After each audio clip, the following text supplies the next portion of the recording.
Hi guys, LateCom here, and we are back with yet another Trove endgame class build guide. And it has been a really long while since we've last made one of these because I have not been actively upgrading my gems and stuff. But since then, we've actually managed to make quite a decent bit of progress on our physical damage set, in which I've chosen to work on the Shadow Hunter this time because, to be honest, I have actually been enjoying playing the Shadow Hunter, and this might come off to a shock for some of you guys who've been watching my channel over the years, because you probably know how much I must have hated the Shadow Hunter over the past few years before he actually did get his rework. But since his rework, I'd say the Shadow Hunter is actually a decently fun class based off of his ability to gain more movement speed when he dodges and whatnot, which makes him a way more viable farmer and just enjoyable as a whole. With that being said, we're going to be splitting this video into two different parts, with one part being Shadow Hunter as a DPS, or basically a pure DPS class. I'm not really too sure why you would want to have a actual purely DPS class, because there are many other classes that outshine him, like the Solarian and whatnot. But we're going to be covering that, as well as the farming aspect of the Shadow Hunter, which is going to be the one that I'm going to be mainly focusing on, because Shadow Hunter is undoubtedly one of the best Uber 11 farmers in the game for gem boxes, for flux farming and whatnot. With that being said, let's first take a look at the gears. As you can see right here, I'm going to be running a full movement speed and critical damage on the 3rd and 5th stats, because of course you don't need attack speed on your Shadow Hunter.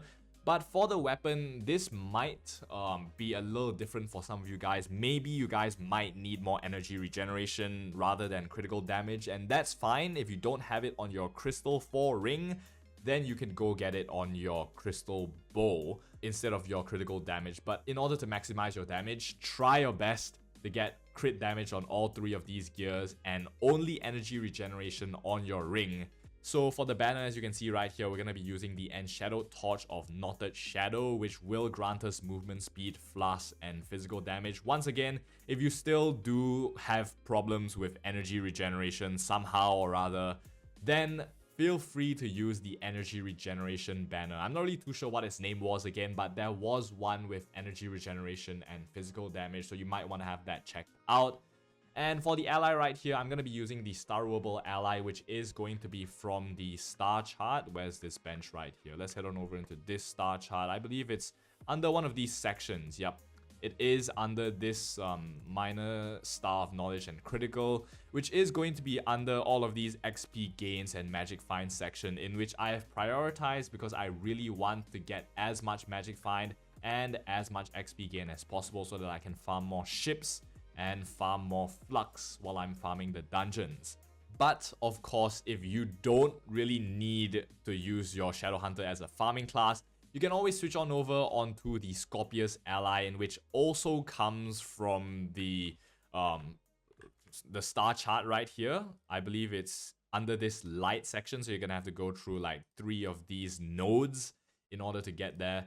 But it's going to be a really good ally, because the other ones that we have, as you can see, the Ernie right here will not give you the movement speed boost when you're actually farming. So if you still need more physical damage, then go for this Scorpius ally. But if you want to go for a full movement speed flux farming build or dungeon clearing build, and if you're actually at like, let's say 44 to 45k PR with like 16 million coefficient and 10k light, then honestly that 25% won't really be too big of a difference, in my opinion, that is. But you can feel free to just weigh your options. If you prefer like 8 more movement speed than this 25% physical damage, then you can go for it. And I've been seeing quite a bit of an increase in my efficiency while farming with this ally, so I'm going to be sticking with this, because my main motive right now with the Shadow Hunter is to use him as a farming class.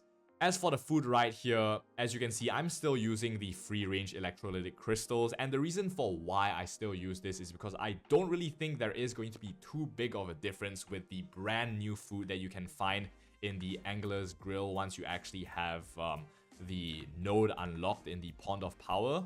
And you can buy them off other players, I believe, but other than that, I guess it's not really going to be too big of a deal. It's only going to be an additional 100 light. But if you're more towards damage dealing, then I would recommend you to get the specific 400 light food that suits your Shadow Hunter. But otherwise, you can still stick to the free range electrolytic crystals, because honestly, I'm pretty sure most of you guys just don't really care too much about an additional 100 light, when most of the farming that you'll do won't really make too big of a difference. Like, if let's say you're farming Uber 10 ships, then you won't really need the additional 100 light if you're already at 10k.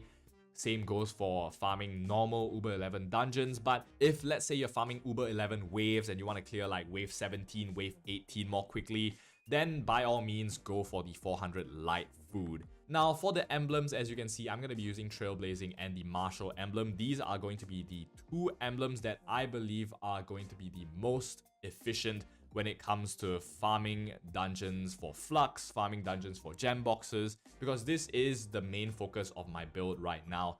But if you want more DPS, again, you can go on ahead and get the Chronomatic emblem. Or if let's say you're still farming deep delves and you need more energy regeneration for some reason, then use the Zealous emblem so that you can spam your Sun snares so that people can actually do the Ice Sage stack thing. I'm not really too sure whether people still do that, because I have not farmed deep delve depths for purple name in ages. So this might just be a washed up opinion on whether you should use the Zealous emblem at some point. And of course, Death Defying Vial for DPS ones, and Conjurer's Crucible Vial for those of you guys who are Flux farming, who have like 13, 14, actually even 10 to 11,000 Magic Find is pretty decent already. Anything above 9k would be decent if you use this Conjurer's Crucible Vial. The only thing that is gonna, annoy you sometimes is if you just tap out for a second and some mobs hit you, then GG, you're dead. Either way, this is going to be the flask that will be best for Flux farming, and I'm pretty sure a lot of you guys already know about it, so let's not talk too much about that. Now, for the other section, as you can see, we're going to be talking about the gems right now. We're going to be sitting at 33,184. If I remember correctly, the max PR on gems is 34,099. So we're about 800 or so PR shy of actually getting to max. So as you can see, we're going to have the class gem. This is going to be a no-brainer, because without the class gem, you're going to be shooting like 1, 2, 3. You're just going to be shooting really, really slowly. And other than that, you're also going to have to need Pyrodisc if you're a speed farmer, because Pyrodisc is going to allow you to get an additional 30 movement speed, and of course you're going to be able to have that aura, that ring of damage dealing stuff that you can use to have some more crowd control, because the Shadow Hunter is, to be honest, pretty ass when it comes to dealing damages to Cursed Skulls and whatnot. So the Pyrodisc is going to be good at close quarters combat, but if you're using like a DPS like build and you're standing like further away from the mobs, then this might not really be too effective. But still, what other gem types will be effective on the Shadow Hunter, right? So to be honest, I would still say pick Pyrodisc any day, anytime, because it still has the movement speed buffs and just gives you a little bit more smoother gameplay. So the next gem that we have right here is the Explosive Epilogue, and as its name suggests, it's gonna explode and boom boom, and once your Shadow Hunter kills mobs, it's just gonna explode, and the other mobs around there are just gonna explode as well. So this is going to be a more AoE type gem that, honestly, I have not really seen too big of a difference, but nevertheless, it's still gonna be the best gem that, the game has to offer, because the other gem types that you have are like, Murd Mojo, Spirit Surge, and the other gems are just, honestly, I think quite irrelevant to the Shadow Hunter as of right now. So the final gem that we have right here, of course, we have got the Vampirian Vanquisher for those of you guys who are looking to use your class as a farming class, because all you'll actually need to farm comfortably in Uber 11 when you're farming for gem boxes and Flux is around 10,000 light and 15 million coefficient. So you won't really need the additional 750 light from the Berserk Battler, but let's say if you're clearing Uber 11 waves, then of course, by all means, use Berserk Battler. If you have one, use it.